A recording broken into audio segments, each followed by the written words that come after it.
Hi everyone, and welcome to the first in hopefully a series of videos on preparing the Kyosho RB7. This is Cam's RB7, which we've just finished the outdoor season with. So the car's set up for bumpy AstroTurf. We're going to get it ready. We're going indoors now onto EOS carpet. So we're going to get the car ready. I'm going to show you step by step the things that we change on the car. First video is going to be about changing the ball diff and building the gear diff. I'll show you all the tips and tricks that we use to keep these running optimally and reliably.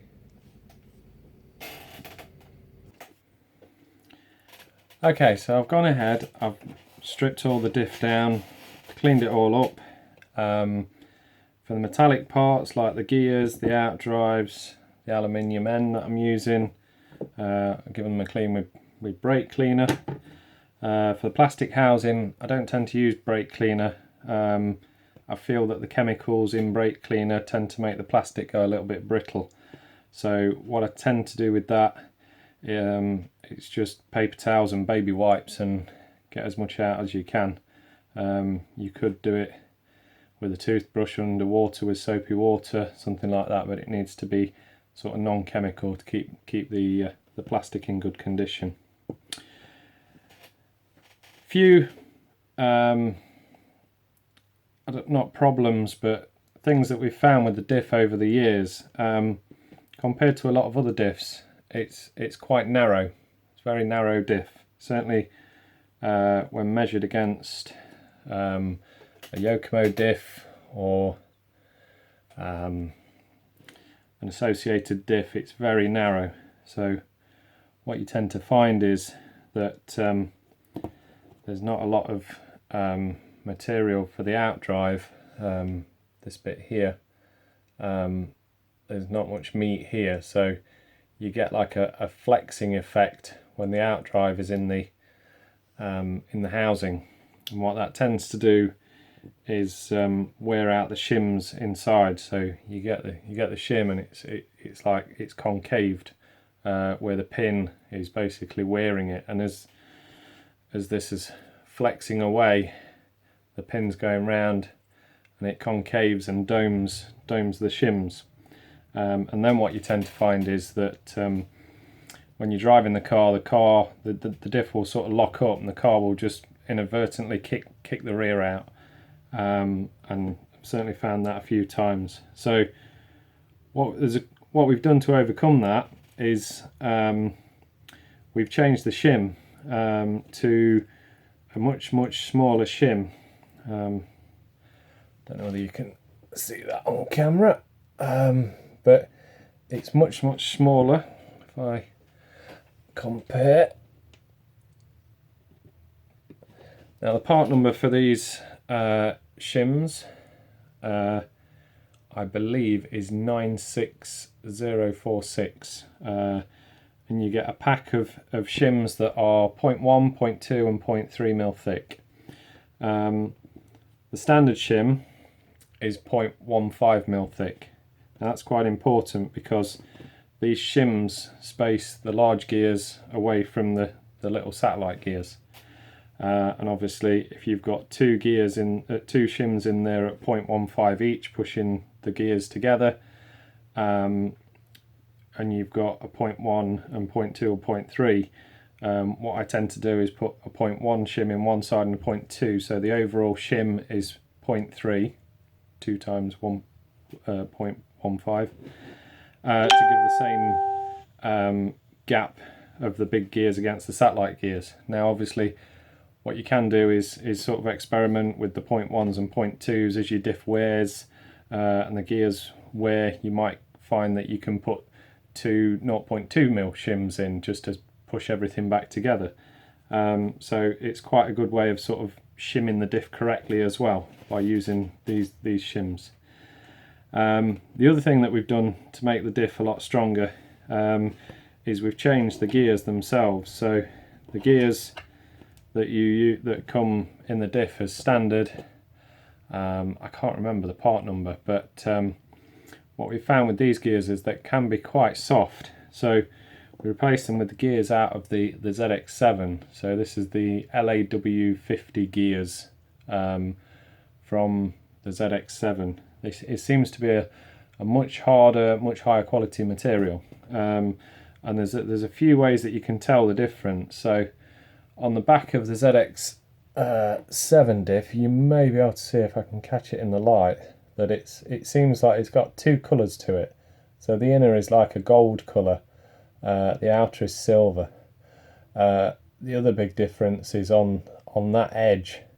It's nicely chamfered, almost like it's been machined, whereas the standard ones are all the same colour and they look very rough, like they've just been cast and almost come straight out of the casting process with no post-processing. The small gears are same fare, so that's the small gear for the standard, and the LAW50 gears, again, they've got that two-tone colour on the back of them, and a nice chamfer around that back edge. So they're the gears that we use, and the shims that we use, and that's really improved the reliability of the diff. I've managed to use one of these. I mean, before we did this, I was probably having to rebuild a diff every 2 to 3 meetings indoors. Since I've done this, I've managed to run a gear diff for the best part of the winter series without having to rebuild it. As long as you seal it properly, the oil can't escape, then there's no reason why it can't last for a good few months. So what I'll go through now is how to rebuild the diff and put it back together.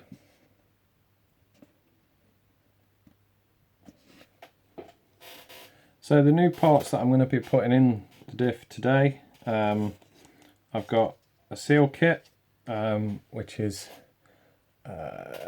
TF261-4. You can get a gasket kit for this diff called UM611, but the gasket is a different shape, and I've found that it's not as good at sealing. This is the same gasket that comes in the ZX7 diffs. It's got a bit more material on it and seems to seal a lot better, and you also get the little red O-ring seals that go inside here as well. So that's the rebuild kit that I use. The other thing I'm going to do is replace the bevel gears. So that's the part number for the bevel gears. What you tend to find with the bevel gears is that they wear like little flats on them. I don't know whether you can see that. You see where it's gone shiny, and then the satellite gears are very loose and it causes issues. So I tend to replace those quite often, and it's good that you can get them just as a packet. So we'll start putting everything together. I'll start by building up this side of the diff.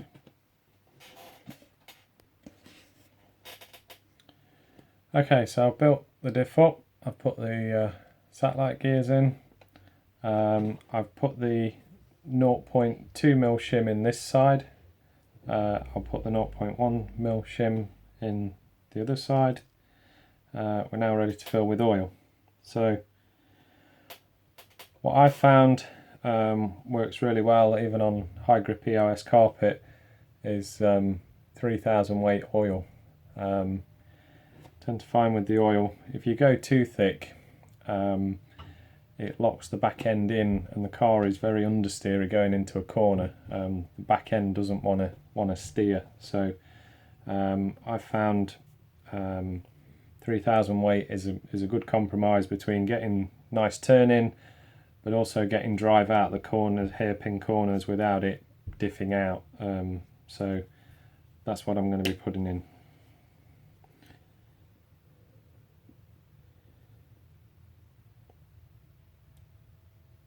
So when I'm filling the diff, I just try and put the oil in the gap between the bevel shafts, and then just give it a couple of seconds just to settle.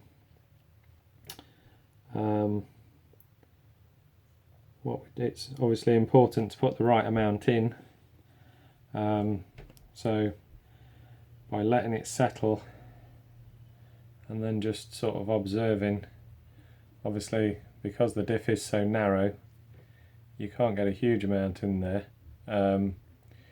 You basically want to be just below where the screws threading is normally where I fill it to. You can have problems overfilling the diff as well as underfilling it. I know a lot of people use sort of accurate scales when they're filling the diff so that they put the same amount in all the time. That's certainly one way to do it. I like to do it sort of by eye.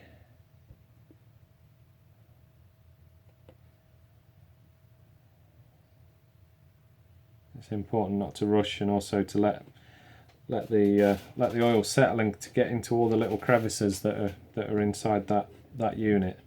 That's particularly true when you're doing a centre gear diff for the ZX7, because you're using such high viscosity oils that you can fill it and it looks full, and then if you leave it to settle over half an hour, the oil will have really sort of dropped away and filled all the crevices, and you realise that actually you've not got enough oil in there. So what I tend to do is, when I'm doing centre diffs with 300,000, 500,000 oil, is I will fill them and leave them overnight and then rebuild them the next day. So I'll just leave them on the bench, let the oil settle, and then if I need to top up, then I'll top up, just to get the right amount in, really.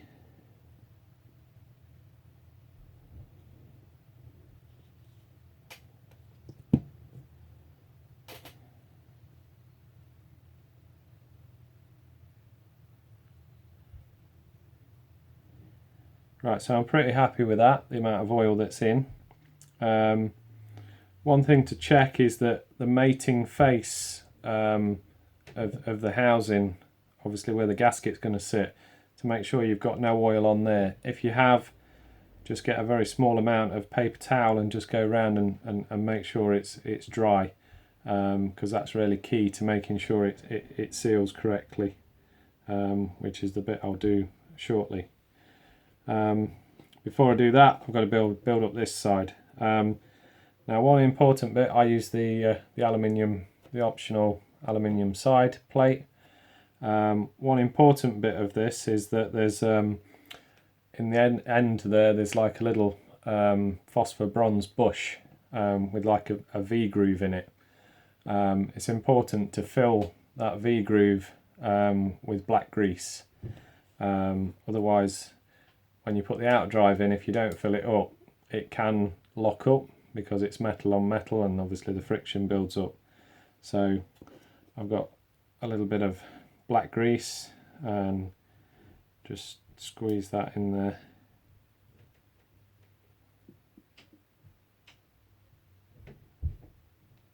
Just helps to keep everything running free.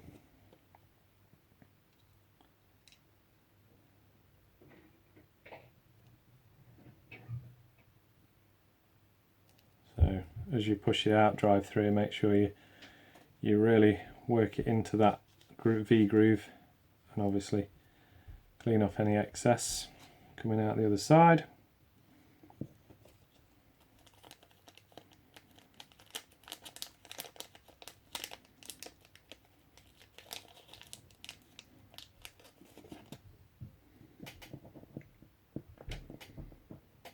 New O-ring seal, make sure that's sat down. Then my little shim.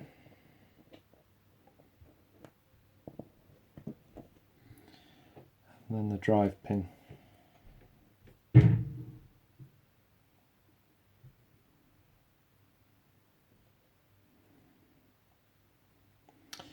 And then some people will put this bevel gear inside there and then put the lid on. What I tend to do is try and fit it this side, make sure that it's sat on the pin properly, and then once I've done the gasket, I'll stick it on there. Now the next important thing is to make sure that it seals properly, and to that end what I tend to do is use some gasket sealant. So this is the stuff I use. Just get it from any local car dealers. So it's like a blue gasket sealant, but it doesn't go off, so it doesn't go hard. It stays in its sort of fluid-like state. And what I tend to do is just squeeze a little bit out, and I'll use a little flat blade screwdriver just to apply it. So I'll put it nice skim around here.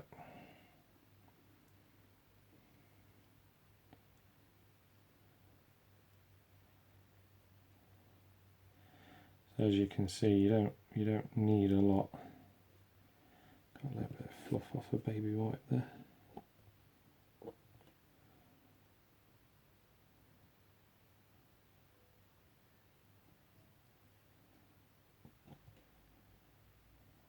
So just a nice even coating.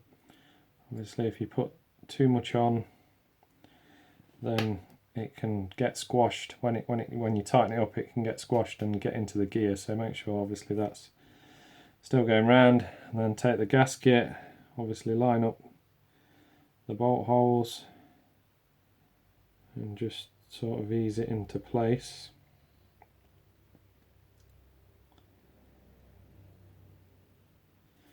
And then we're going to do the same again on the gasket, so that the gasket that side seals to the plastic unit.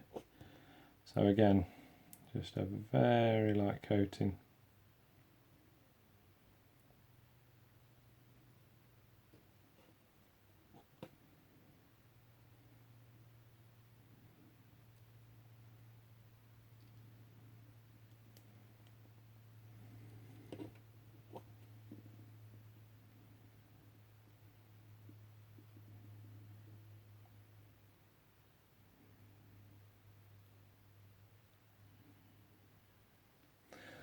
You can see there, that's ready to go on.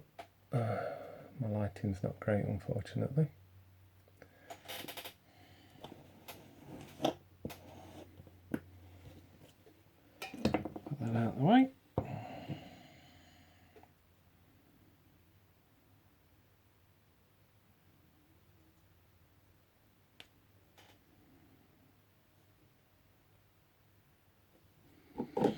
Right, just use the end of the 1mm driver just to plop down one of the holes and make sure it's aligned. And then the last bit is putting the screws in. Now what I tend to do is make sure I get them all in so that the top doesn't sort of go on skew-if.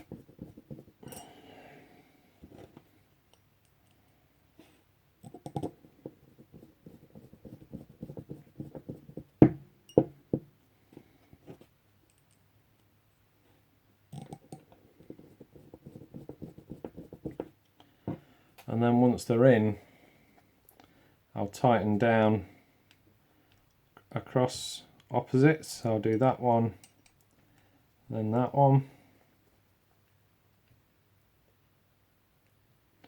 and then that one, rather than going round in a circle.